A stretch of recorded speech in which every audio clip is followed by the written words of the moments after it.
Hello, Gregory Carlson here for College Algebra. We're on section 3.2, part 1, which is about a really cool process called synthetic division. So take a look at this problem right here.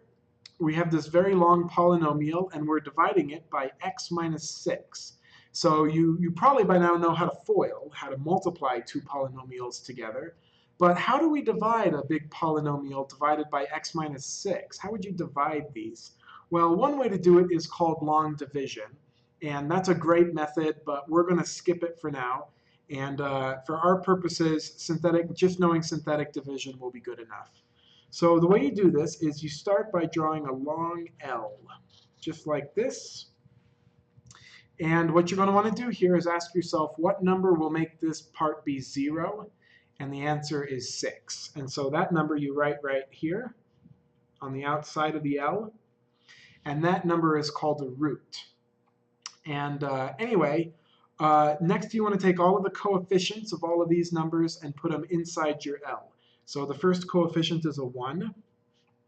This coefficient is a -2, and you got to put them in order all the way down to 180. So when we start, we need to make sure that our exponents go in decreasing order. So 4, 3, 2, 1, and nothing. And here's how you do synthetic division. First, we're going to bring down our 1. Just like that. And once we've done that, the next thing you do is you just multiply. 6 times 1 is 6, and so you put a 6 right there. Now we're going to add. You just add these two together. -2 plus 6 is 4. And we just repeat that process. It's kind of like a game. 6 times 4 is 24. -35 plus 24 is -11. 6 times -11 is -66. 36 plus -66 is -30. 6 times -30 is -180. And when you add those up, you get 0. And so that 0 there means we don't have a remainder, which is kind of cool. And so here's how you want to do it. This number on the right is our remainder. Okay? This next number is a constant. This is x squared, x to the third. And it always goes in that order. Remainder, constant, x squared, x to the third. So these numbers become the coefficients of this new polynomial. So it's going to be 1x to the 3 plus 4x squared minus 11x minus 30 is the answer.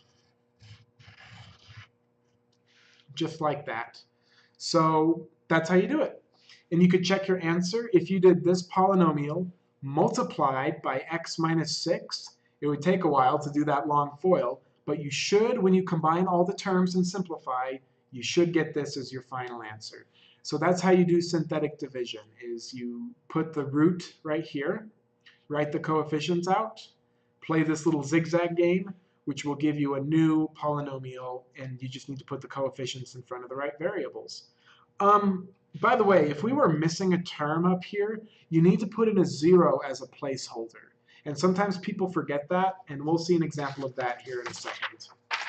So let's move on to the next example, which will be right here. In fact, why don't you try to do this one on your own really fast while I see if you can pause the video, see if you can get this one. The process is exactly the same as the last one. All right, hopefully you got the answer. Let's draw the little L. We put -2 up here because that's the change, just flip the sign. And our numbers up here should be -4, 2, 6, -9. And now we're just ready to play the game. So bring this down. -2 times -4 is 8. Add that down. -2 times 10 is -20. 6 minus 20 is -14. -2 times -14 is 28. And we add those down and get, we actually get 19. Okay, so we get 19 right here.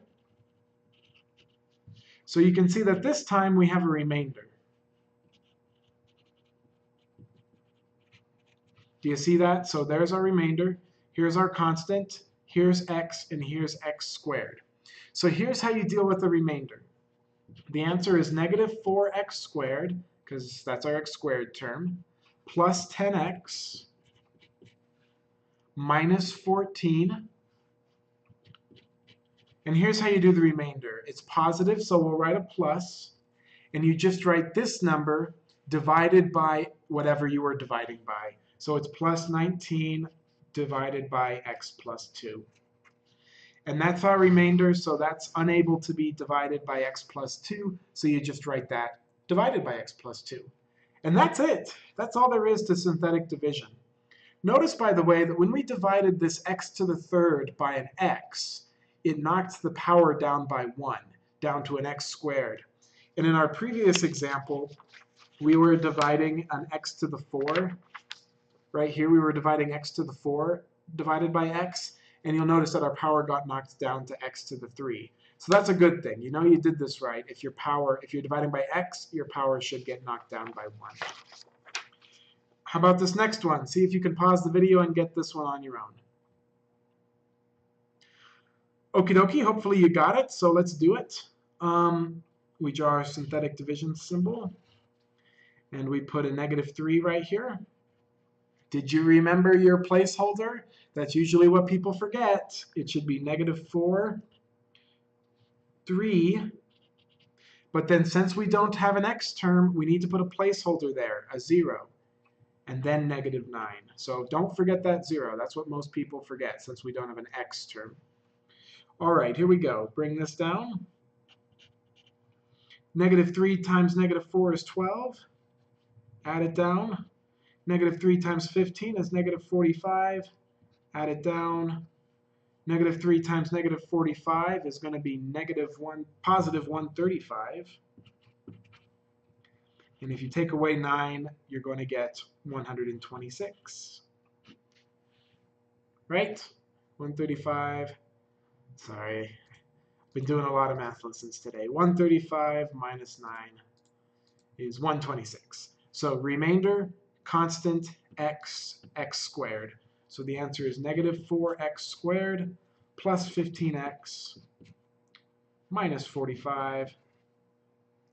A positive number, so we'll write plus, and then the remainder divided by x plus 3.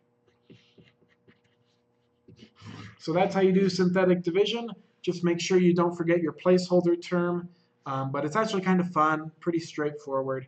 In a minute, we're going to see how synthetic division can be useful for applications. So I'm going to go ahead and pause the video right here, and I will see you in part 2.